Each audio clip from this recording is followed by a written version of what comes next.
السلام عليكم ورحمة الله وبركاته إن الحمد لله والصلاة والسلام على رسول الله أما بعد প্রিয় মুসলিম ভাইরা, আমাদের বিষয়ভিত্তিক আলোচনা চলছিল সমাজে প্রচলিত বিদআত নিয়ে। তো সমাজে প্রচলিত একটি গুরুত্বপূর্ণ বিদআত হলো ইসালে সওয়াবের নামে অনুষ্ঠান করা অথবা ইসালে সওয়াব করে অর্থ গ্রহণ করা। এটা একটি সুস্পষ্ট বিদআত। ইসালে সওয়াবের নামে যে কোনো অনুষ্ঠান আয়োজন করা, যেমন মৃত্যুদেহ সামনে রেখে কোরআন তেলাওয়াতের আয়োজন করা, কারো মৃত্যুবার্ষিকী উপলক্ষে কোরআন খতম করা,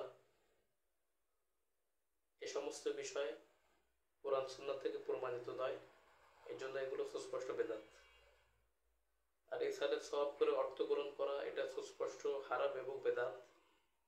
কারণ আল্লাহ তাআলা ইরশাদ করছেন, ওয়ালা তাশতারু বিআয়াতি সামানান কলিলা, তোমরা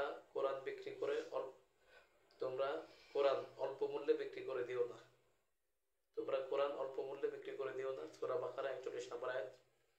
এবং শফি রহমতুল্লাহ আলাইহি কর্তৃক অনুদিত সৌদি আরব থেকে ছাপা সংক্ষিপ্ত তাফসীর মারিফুল কোরআনের 35 নম্বর পৃষ্ঠায় তিনি স্পষ্ট করে বলে দিয়েছেন যে ইরসালে সওয়াব উপলক্ষে খতমে কোরআনের বিনিময়ে পারিশ্রমিক গ্রহণ করা সর্বসম্মতিক্রমে নাজায়েজ।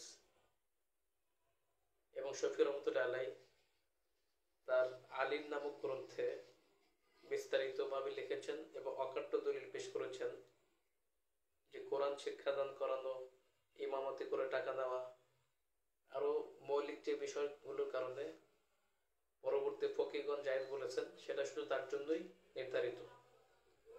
এক্ষেত্রে আমাদেরকে বুঝতে হবে দ্বীনের মৌলিক যে বিষয়গুলো আছে, যেমন তালিম, শিক্ষা গ্রহণ করা, শিক্ষা দেওয়া, সালাত, নামাজ পড়ানো, ইমামতি করা, এরপরে আজান, এটা মৌলিক বিষয়।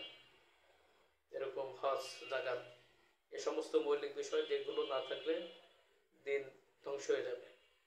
শুধুমাত্র সেগুলোর কারণে, মৌলিক বিষয়গুলোর কারণে সময়ের বিনিময়ে টাকা নেওয়াটা জায়েজ আছে। এছাড়া কোরআন খতম করে টাকা নেওয়া, ইসালে সওয়াব করে টাকা নেওয়া, এগুলো সম্পূর্ণরূপে বিদআত, হারাম।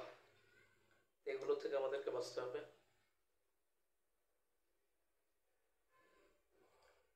এক্ষেত্রে আরো অনেক দলিল প্রমাণ আছে এবং দেওবন্দের ফতোয়া থেকে এটা সুস্পষ্টভাবে হারাম সাব্যস্ত করা, বিদআত সাব্যস্ত করা হয়েছে।